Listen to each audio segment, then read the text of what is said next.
All right, we got a video of Gannon here. We're going to have him do the normal speed, and then I'll slow it down. We're gonna look at his torso getting pushed around instead of staying firm.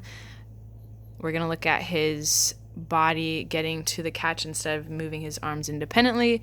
And we're gonna look at the height of his setup.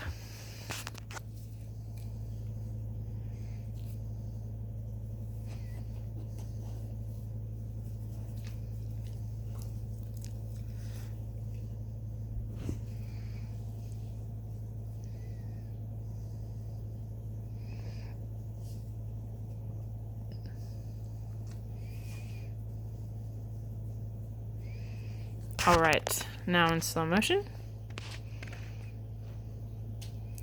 We've been working a lot with Gannon on holding his setup and trying to keep it tall, and he's doing a really good job of it so far. He's getting his balance down. I really like his improvement. So let's look at the list that we talked about. See how he's moving his arm independently right here? His body is frozen, but his arm is moving, and he's using his shoulder as a hinge point, which is really good. It's happening right there. But then shortly after, we see his body start rotating back and coming down in order to get to the catch right there. He should not start that motion of his body moving this way until he is buried. And then I would like to see his body go. And then I'd like to mention his leg drive right here. We could do a lot more leg drive. I'd like to see that right leg down all the way.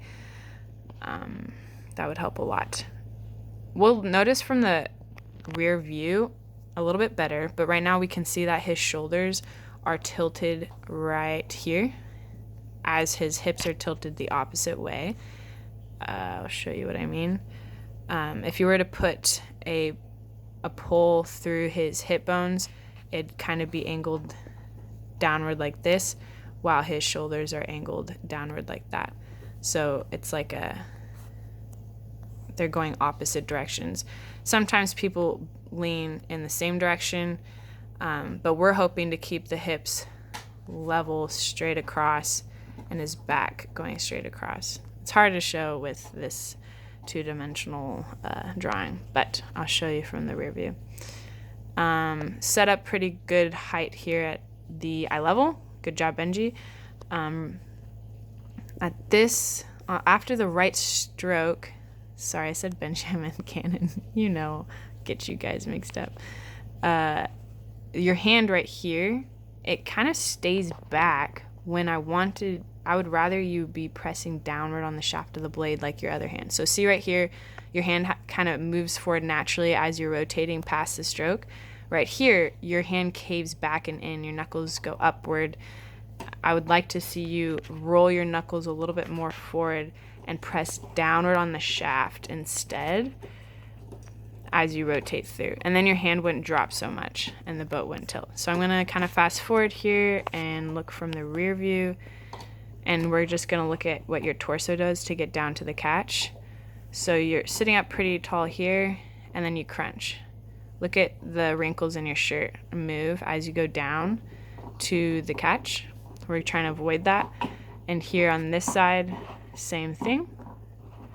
You're using your body to get down to the catch. Instead, we want your arms to move independent, and then after this point, after you get here, then move your body, which you mainly do, but we can hold off a lot more.